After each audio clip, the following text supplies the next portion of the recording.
Hi friends, ఈరోజు గురువారం, ఈరోజు ఫ్రైడే కదా ఫ్రెండ్స్. ఏం వండుకున్నారు? వెజిటేబుల్స్ నేనైతే కందిపప్పు కొంచెం పలచగా వండుదాం అనుకున్నాను ఫ్రెండ్స్. ఓకేనా, ఇది కొంచెం క్లీన్ చేసుకోవాలి. ఫస్ట్ నార్మల్గా కుక్కర్కి వేయట్లేదు, కుక్కర్లో పెట్టాను కానీ నార్మల్గా వండేస్తున్నాను. కొంచెం పప్పు చర్లాగా పెడదామని. దీంతో బంగాళదుంప ఫ్రై ఉంటుంది ఫ్రెండ్స్, సూపర్ ఉంటుంది. ఎక్సలెంట్గా ట్రై చేస్తాను నేను ఈరోజు. ఇది మన లంచ్కి, మధ్యాహ్నానికి. అందుకనే పప్పు బాగా 2-3 సార్లు క్లీన్ చేసేస్తాను ఫ్రెండ్స్. ఓకేనా, చూడండి పప్పు అయితే క్లీన్ చేసుకున్నాను 3 టైమ్స్. ఇప్పుడు కొంచెం వాటర్ వేసేసుకుందాం. కొంచెం పప్పు చారులాగా కొంచెం చింతపండు కూడా వేద్దాం. పప్పు అయితే కొంచెం బాగా క్లీన్ చేసుకున్నాం కాబట్టి పెట్టేసుకుందాం. దీంట్లో కొద్దిగా ఆయిల్ వేసుకోండి ఫ్రెండ్స్. ఆయిల్ వేసుకుంటే పప్పు బేగ అనేది ఉడుకుతుంది. ఎందుకంటే నేను కొద్దిగా ఆయిల్ వేస్తున్నాను. చూడండి, కొద్దిగా ఆయిల్ వేసాను. బాగా ఉడకాలి. ఇది బాగా చిన్న స్టవ్ మీద పెట్టేస్తాను. బాగా అయితే బాయిల్ అవుతుంది. ఓకేనా, తర్వాత దీంట్లోకి ఉల్లిపాయలు, పచ్చిమిర్చి, టమాటా కోసుకుందాం. ఓకేనా ఫ్రెండ్స్. చూడండి పప్పు దగ్గరికి అయ్యింది. ఇప్పుడు మనం పప్పులోని ఉల్లిపాయలు, పచ్చిమిర్చి, వెల్లుల్లిపాయలు వేస్తున్నాను. పప్పు అయితే పలచగా చేస్తున్నాను నేను. టమాటా కూడా వేసేస్తున్నాను. ఇది బాగా మగ్గుతుంది, బాగా ఉడకాలి. ఉడికాక కొద్దిగా మనం చింతపండు నానబెట్టుకోవాలి కదా ఫ్రెండ్స్, అది వేద్దాం. ఇది కూడా బాగా అవ్వాలి కదా. నెక్స్ట్ కొంచెం పసుపు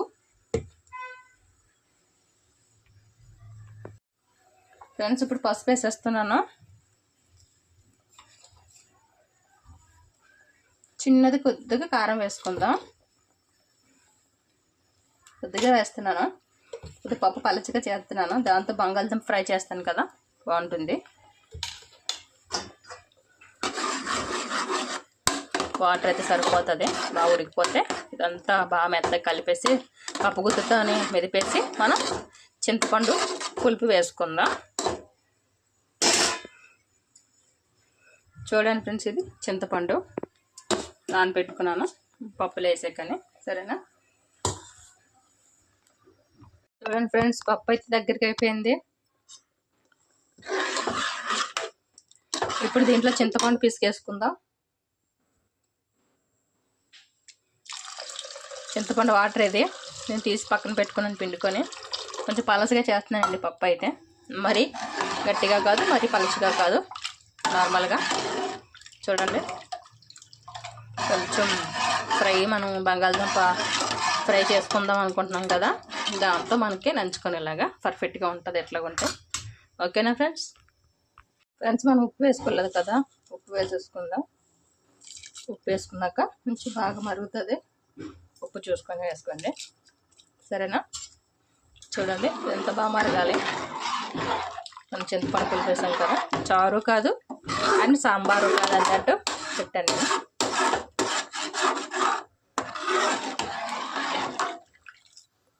ఇప్పుడైతే ఇది బాగా మరబెట్టుకుందాం. చూడండి ఫ్రెండ్స్, పోపు అయితే వేగింది. ఇప్పుడు ఇది తాలింపులో వేసేస్తాం. పప్పులోని బాగా వేగింది. స్మెల్ అయితే సూపర్ వస్తుంది. చూడండి, స్మెల్లే సూపర్ ఉంటుంది. తాలింపు ఎంత వేగితే అంత టేస్ట్ ఉంటుంది. పప్పు అని, రసం అని, తాలింపు అని చాలా టేస్టీగా వస్తుంది. పోపు అయితే అయిపోయింది. మళ్ళీ మాడిపోతే టేస్ట్ పోతుంది కదా. ఇప్పుడు మనం పప్పులో కలిపేసుకుందాం. చూడండి, పప్పు అయితే రెడీ. పప్పు కాదండి, పప్పు లాంటి రసం, పప్పు చారు అనుకోండి. ఇందులో కర్రీ ప్రిపేర్ చేసుకోవచ్చు. ఓకేనా, టేస్ట్ అయితే బాగుంటుంది. ఉప్పు అది సరిపోయిందో లేదో చూసుకోవాలి. సరేనా ఫ్రెండ్స్. ఓకేనా ఫ్రెండ్స్, చూడండి పప్పులోకి మనం ఆలు ఫ్రై చేసుకుందాం. ఓకేనా ఫ్రెండ్స్. చూడండి, వెల్లుల్లిపాయలు, తర్వాత పోపులు బాగా ఫ్రై కావాలి ఫ్రెండ్స్. ఇది చూడండి ఫ్రెండ్స్, వెల్లుల్లిపాయలు మనం పోపులు వేసాం కాబట్టి బాగా వేగాలి. పోపు వేగితేనే ఆలు కర్రీ టేస్ట్ ఉంటుంది. ఈ సిమ్లోనే పెట్టుకున్నాం కాబట్టి బాగా ఎగుతాయండి. ఇంకే ఫ్రెండ్స్, అందరూ అలా ఉన్నారు ఫ్రెండ్స్. అందరూ బాగుండాలి, అందులో మేము కూడా బాగుండాలి ఫ్రెండ్స్.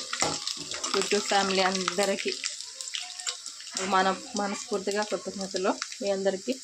ఇప్పుడు ఉల్లిపాయలు, పచ్చిమిరపకాయలు వేద్దాం. కరివేపాకు కూడా వేసేసాను. చూడండి,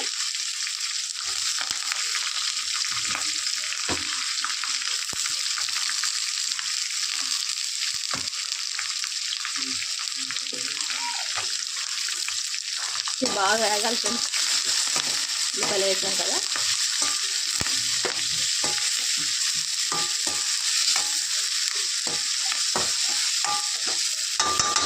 ఇప్పుడు మనం ఆలు వేసేసుకుందాం. ఆలు వేగుతుంది.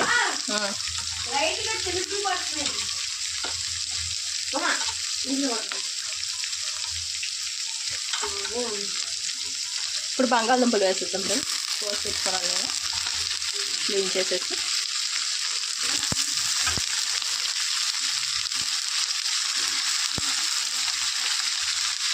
లేకపోతే మనం ఇది సిమ్లో పెడతాం, బాగా వేగుతాయి. కుర్మాలాగా అవుతుంది బాగా. ముక్కల్లా ఉంటేనే బాగుంటుంది ఫ్రెండ్స్, టేస్టీగా ఉంటుంది కాబట్టి. నేను 1 కిలో తీసుకున్నాను ఆలు. మీకు ఎంత క్వాంటిటీ తీసుకుంటే అంత తీసుకోండి. ఇదైతే బాగా వేగాక ఇంకేం వేయించండి. ఇందులో పసుపు ఒకటి, కొద్దిగా సాల్ట్ ఒకటి వేసేస్తాను, సరిపోతుంది కుకింగ్కి. మనం నంచుకునే కదా పప్పుచారు తోటి చాలా బాగుంటుంది టేస్ట్. అయితే టేస్ట్ కొంచెం పోపులే బాగా వేగాయి కాబట్టి ఆలు కూడా బాగా వేగాలి. మూత పెట్టేసుకొని మనం కొంచెం సిమ్లో పెట్టుకొని కుక్ చేసుకుందాం. ఫ్రై బాగా అవుతుంది. ఓకేనా ఫ్రెండ్స్? చూడండి, పసుపు వేసుకున్నాను. ఇప్పుడు కొద్దిగా సాల్ట్ వేసేసుకుందాం. ఉప్పు కరగదు కాబట్టి సాల్ట్ వేసేస్తాను. చూసుకొని వేసుకుంటే మళ్ళీ సాంబార్లో అది ఇలాగ పప్పుచారు వేసుకున్నాం కదా మనం, మళ్ళీ దాంట్లో ఎక్కువైన ఇబ్బంది అవుతుంది. చూసుకొని వేసుకొని కావాల్సి మనం కలుపుకుందాం ఫ్రెండ్స్. ఓకేనా? ఇదైతే బాగా మగ్గిపోతుంది. ఇంకా సిమ్లోనే పెడతాము. సిమ్లో పెడితేనే బాగా కుకింగ్ అవుతుంది కర్రీ. ఓకేనా ఫ్రెండ్స్? ఇందులోనే ఇంకంతే. ఇందులోనే పచ్చిమిర్చి అండ్ తర్వాత అల్లం వేసుకుంటే చాలా బాగుంటుంది, ఇంకా బాగుంటుంది. వేయట్లేదు నేను, హస్బెండ్ డ్యూటీ టైం అయిపోతుందండి. ఇంకా అందుకనే ఇట్లాగా ఫ్రై చేసేస్తున్నాను. ఆయనకి రీషిఫ్ట్ ఉందండి ఆల్రెడీ. ఓకేనా ఫ్రెండ్స్? మీకు ఈ వీడియో ఎలా నచ్చింది నాకు కామెంట్ చేయండి. కర్రీ సిమ్లో పెట్టేసుకుంటే కూర అయితే రెడీ అయిపోతుంది. ఓకేనా ఫ్రెండ్స్?